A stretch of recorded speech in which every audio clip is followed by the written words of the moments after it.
Olá, alunos. Bem-vindos ao último módulo da disciplina do Lúdico na Educação, no ensino infantil e fundamental. Estou atrasada, eu sei, alguns problemas me impossibilitaram de postar o vídeo antes, mas estamos aqui para a gente conversar sobre a nossa aula. Então, a gente continua mantendo o mesmo livro e agora a gente vai falar do lúdico e as práticas pedagógicas. Eu deixei alguns artigos lá no módulo arquivos que vão te ajudar a responder as questões. Também fiz algumas questões dissertativas para quem tem mais facilidade em escrever do que observar alternativas, né? E algumas coisas eu gostaria de saber de vocês mais pessoalmente sobre exemplos e práticas do dia a dia. Então, acho que está bem completo o exercício dessa aula. Então, vamos seguindo aqui uma proposta lúdico-educativa, torna-se um desafio a prática do professor, pois além de selecionar e preparar, planejar e aplicar os jogos, né, e aqui eu estou usando jogos, brincadeiras, gamificação e assim por diante, ele precisa participar no decorrer do jogo, se necessário jogar, né, brincar com a criança, mas sempre observando no desenrolar as interações e as trocas de saberes entre eles. Então, dá um pouco de trabalho, é isso que eu quero dizer, transformar o lúdico numa prática pedagógica para usar na sala de aula, dá um pouco de trabalho. Além de você preparar, de planejar, de aplicar, de entender quais são as pedagogias por trás daquela prática, você precisa às vezes participar, jogar, né, brincar junto, e isso é extremamente cansativo para um professor de 35 alunos numa sala, que é a realidade de algumas escolas hoje no país. E ainda, se você deixar esse jogo simplesmente acontecer, às vezes você vai perder o propósito pedagógico dele, que é o que a gente vai falar mais pra frente. Mas vale a pena. Eu prometo que vale a pena. Então, deixa eu tirar aqui minha cara da frente para a gente poder falar. Na educação infantil, a ludicidade tornou-se a estratégia ideal para a promoção no processo de aprendizagem, uma vez que a criança aprende brincando através do contato com o universo lúdico e assimilando os conteúdos que estão no currículo escolar. Brincar para as crianças pode ser considerado uma atividade tão produtiva quanto o trabalho é para os adultos. Né? Nessa perspectiva, nota-se a produtividade do simples ato de brincar como um recurso natural, inerente à realidade de qualquer criança. Então, a tarefa da criança, a atividade de trabalho da criança é brincar. Então, é a atividade mais produtiva que ela tem, é a atividade mais significativa que ela tem, principalmente no contexto da educação infantil, e por isso ela é tão importante assim, e de ser trabalhada em sala de aula, porque ao entrar no processo de jogo e brincadeira como prática pedagógica, você consegue abordar os conteúdos do currículo da educação infantil, né, os desenvolvimentos motores, psicomotor, coordenação motora fina, as primeiras letras, os primeiros números e todas essas coisas que você consegue abordar na alfabetização através de jogos e brincadeiras. Mais para frente a gente vai ver um pouco de exemplos disso na prática. Então, e esse recurso de brincar inerente à realidade da criança faz tudo ter muito mais sentido para ela, porque não é uma coisa cansativa e exaustiva para ela, como pode ser o processo de aprender em alguns momentos. Se a gente usar o recurso do jogo e da brincadeira, a gente pode fazer com que a criança goste do processo de aprender, e isso vai marcar toda a escolarização dela, toda a passagem dela pela educação básica vai ser significada a partir do gostar de brincar, ou seja, gostar de aprender. Muda. Ao brincar, a criança descobre o mundo à sua volta, desenvolve os aspectos cognitivos, a noção de tempo e espaço, ou seja, ela aprende a aprender. Então, é um dos pilares aí da educação contemporânea, o aprender a conviver, o aprender a aprender, né? E a brincadeira ela pode ser usada como uma ferramenta para a criança aprender a aprender, para que ela possa desenvolver atividades nas quais ela aprenda como que ela pode aprender novos conceitos de tempo, de espaço, do outro, de si mesmo, de desenvolvimento do mundo à sua volta, de entender os aspectos cognitivos da sociedade, das regras sociais, né? E tudo isso de uma maneira leve e saudável para ela. Para que o ato de jogar ou brincar na sala de aula se caracterize como uma metodologia que favoreça a aprendizagem, o papel do professor é essencial. Sem a sua intencionalidade pedagógica, corre-se o risco de se utilizar o jogo sem explorar os seus aspectos educativos, perdendo grande parte da sua potencialidade. E é aquilo que eu estava dizendo na primeira tela. Você poder brincar ou jogar com a criança faz com que você consiga desenvolver, enquanto professor, a potencialidade daquela atividade, né? A potencialidade pedagógica daquela atividade. Que talvez, se você deixar a criança sozinha, né, as crianças sozinhas no processo, a brincadeira vai ganhar novos sentidos, eles vão fazer novas adaptações, e tá tudo bem, isso é legal também, isso facilita no desenvolvimento deles de conviver em sociedade, de entender como se criam regras, de como se joga, de como se relaciona com o outro. Só que você perde a propriedade pedagógica no sentido de currículo, porque você não colocou uma intencionalidade pedagógica, você não participou daquele jogo e daquela brincadeira. Alguns jogos e brincadeiras e tipos de interações lúdicas com brinquedos que podem ser usados não dependem do professor, mas aí é uma característica daquela atividade, que não depende, pelo menos diretamente, né? O professor atua ali só como mediador, ou então como observador mesmo, para possíveis intervenções, mas o desenvolvimento todo é da criança. E quando o jogo tem essa intenção, a prática pedagógica está embutida na ideia de que eles precisam fazer sozinhos.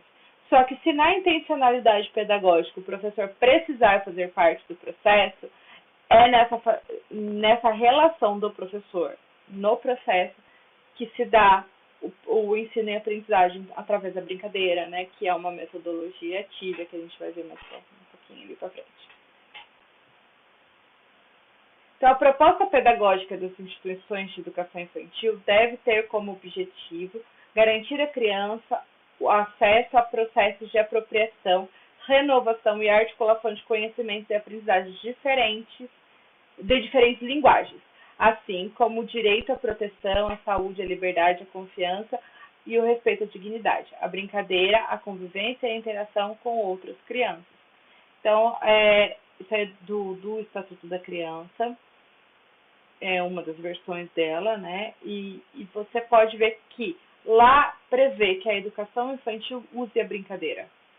Isso foi feito lá nos anos 90, reeditado já várias vezes, mas enfim, é uma proposta legal, no sentido de legalista, que a educação infantil tenha como processo de ensino e aprendizagem a apropriação de brincadeiras e de jogos, porque isso vai conseguir articular conhecimentos que às vezes outros métodos mais ortodoxos, ou quadrados, ou antigos, ou diferentes, não consigam acessar. E aí, dentro dessa brincadeira, como a gente falou, ao longo da disciplina toda, você consegue desenvolver habilidades sociais nessas crianças. Então, é um recurso de prática pedagógica altamente complexo e pode ser usado de diversas maneiras, dependendo da faixa etária dos seus alunos, dependendo da relação sociocultural dessas crianças, do tipo de coisas que eles têm acesso ou não.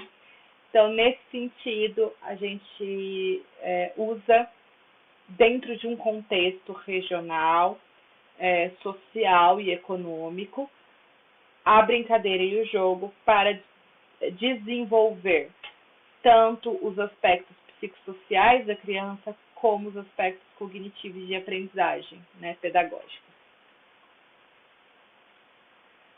A forma como a ludicidade é proposta e percebida pelo professor está na formação específica, mas depende também da percepção do ato de brincar como uma atividade produtiva por parte dos pais, por parte daqueles que regem a escola e das próprias secretarias de educação. Por isso, é preciso desenvolver um olhar crítico e direcionado à formação continuada dos professores de educação básica. Eu trouxe esse trechinho aqui um pouquinho fora da nossa discussão, mas também dentro da nossa discussão. Vamos chamar de um viés político da nossa conversa. Que a formação inicial dos professores de educação infantil nos cursos de pedagogia, e isso não sou eu que estou dizendo, são as pesquisas da área que dizem, inclusive, existe um grande estudo proposto pela estudiosa Bernadette Gatti sobre os problemas da formação do pedagogo no Brasil, onde ela analisa vários grades curriculares de pedagogia em vários lugares do país, enfim, encomendado pelo MEC, é um estudo ótimo, procurem, vocês vão gostar. Que a formação inicial, ela é muito capenga, ela é muito difícil em alguns aspectos. E, às vezes, essa formação inicial do pedagogo, ele passa pela ludicidade muito rapidamente e, às vezes, nem passa. E aí a gente fica naquela, mas o pedagogo precisa saber. Não, ele não precisa, ele precisa de formação continuada, ele precisa de uma especialização, ele precisa de uma pós-graduação. E ele precisa de tudo isso, e não precisa também. Então depende muito não só do professor em sala de aula, mas de como este professor entende o ato de brincar, para além da formação acadêmica, de como os pais entendem essa atividade do brincar, e aí você tem uma influência externa à escola, né, uma influência que vem de casa para essa criança se desenvolver ou não. E aí os gestores, as secretarias de educação, porque a gente sabe que hoje a educação básica ela vem num currículo muito engessado.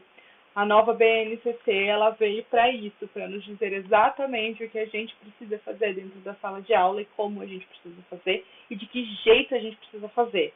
E às vezes isso passa muito superficialmente pelo lúdico na formação da educação infantil, o que deveria ser um dos pilares, ou então quando ela aparece como pilar ou como atividade essencial da prática pedagógica, ela não te dá subsídio, ou a sua formação, ou a própria BNCC, não te dá subsídios de como desenvolver isso de forma eficiente. Então, para as escolas, a formação continuada, ela é sempre a melhor alternativa, porque você consegue, com a formação continuada, né, em horários de trabalho coletivo, ATPCs, HCPCs, aí cada região vai chamar de um jeito, mas é as horas de trabalho coletivo dos professores, né, as horas de formação, precisam ser usadas para que você preencha essas lacunas. Tanto as lacunas que vêm engessadas da BNCC, quanto as lacunas de formação que também vêm engessadas. E a oferta de formação continuada de maneira acessível, até mesmo gratuita, para muitos professores da rede pública de educação básica, é uma alternativa. Eu trouxe só esse adendo político, porque eu acho importante a gente lembrar sempre que a gente não faz pedagogia sozinho, né? A gente não faz prática pedagógica sozinho, a gente está dentro de um sistema, a gente está dentro de uma cadeia de comando muito grande, né, com vários interesses econômicos e políticos por trás, que às vezes nos facilitam e às vezes nos engessam. E a gente precisa tentar trabalhar da melhor maneira possível com as ferramentas que a gente tem dentro desse sistema engessado.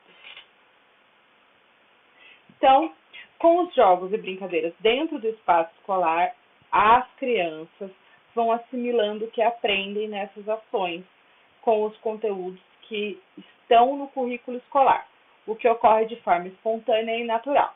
No entanto, é preciso intensificar a forma como as atividades lúdicas acontecem, transformando-as em atividades cotidianas e constantes na rotina dos alunos. Aí, este adendo, essa informação, eu trouxe mais para a educação do ensino fundamental do que da educação infantil.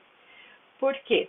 Na educação infantil, no cotidiano da criança, o lúdico ele está, de uma forma ou de outra, na própria base comum curricular, muito presente. Conforme os anos vão avançando no ensino fundamental, esse lúdico vai ficando cada vez mais de lado, cada vez mais como. Peraí, que o meu antivírus gritou. A gente vai deixando isso de lado com o passar dos anos, né, no ensino fundamental, e até que a brincadeira ou o lúdico vira uma atividade excepcional, que acontece uma vez no ano.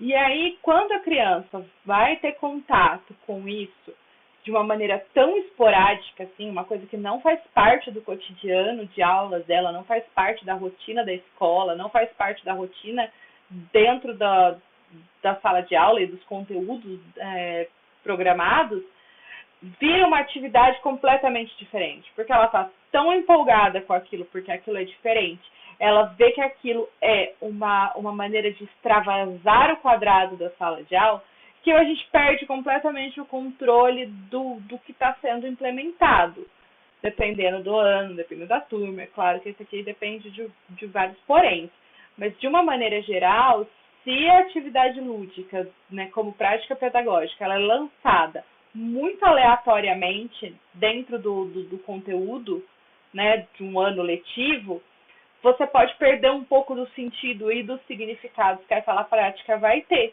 porque vai ser uma novidade muito grande para aquele aluno, que agora a gente vai fazer um jogo na sala de aula. Nossa, nunca fizemos, meu Deus, vamos brincar.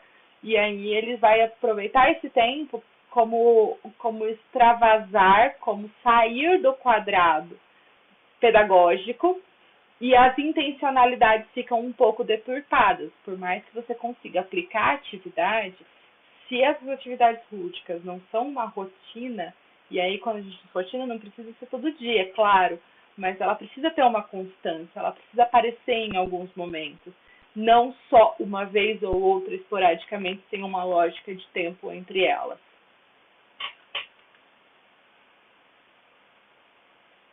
E aí eu trouxe, assim, aqui alguns exemplos, né, de coisas que a gente pode fazer dentro e fora da sala de aula, como prática pedagógica e lúdica.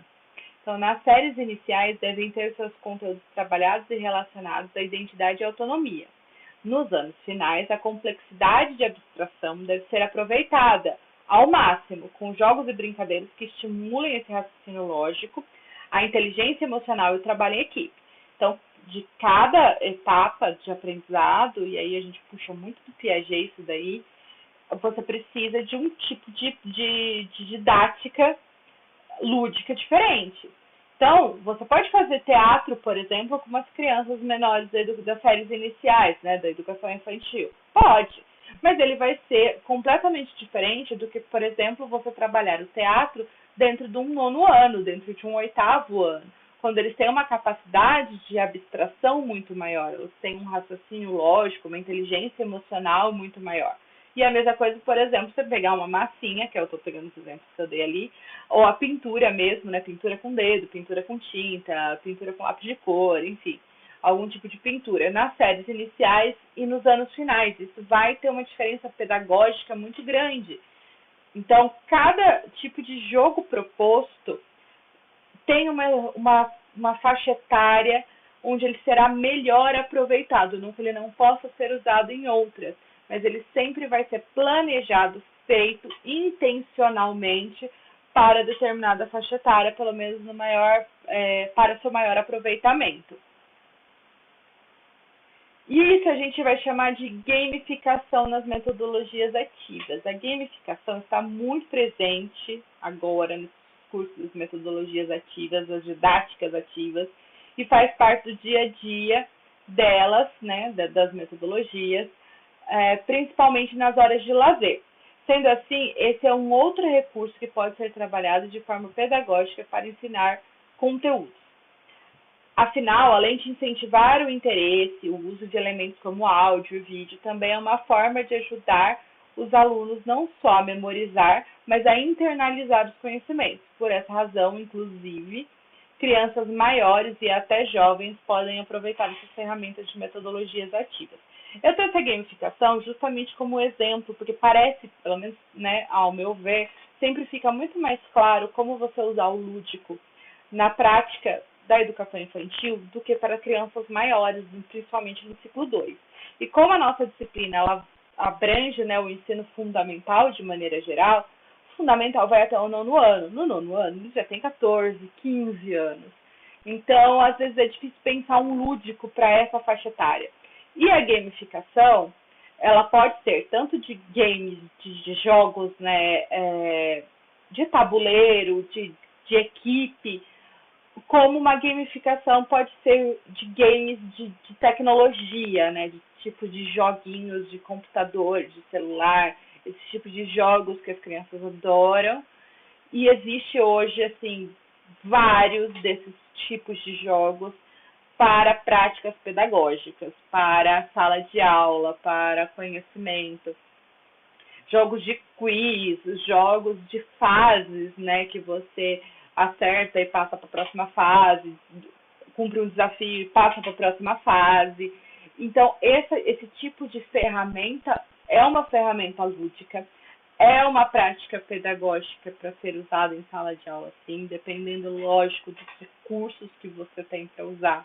Lembrando que a gamificação pode ser tecnológica, é muito bom que ela seja tecnológica, se você tiver recursos para isso, porque hoje é isso que as crianças se interessam, é a ferramenta que eles têm mais acesso, que eles nascem sabendo mexer ali nos dedinhos, né, na tela do celular, como ele pode ser, na falta de recursos tecnológicos, implementado uma gamificação com gincanas, com jogos de equipe, com algum tipo de esporte, né? Aquelas brincadeiras que tinha muito na televisão, ainda acho que tem até hoje, de passa-repassa, né? Torta na cara, show do milhão, esse tipo de coisa, para que a criança se sinta motivada a estudar, a responder determinadas questões, a saber de determinados assuntos.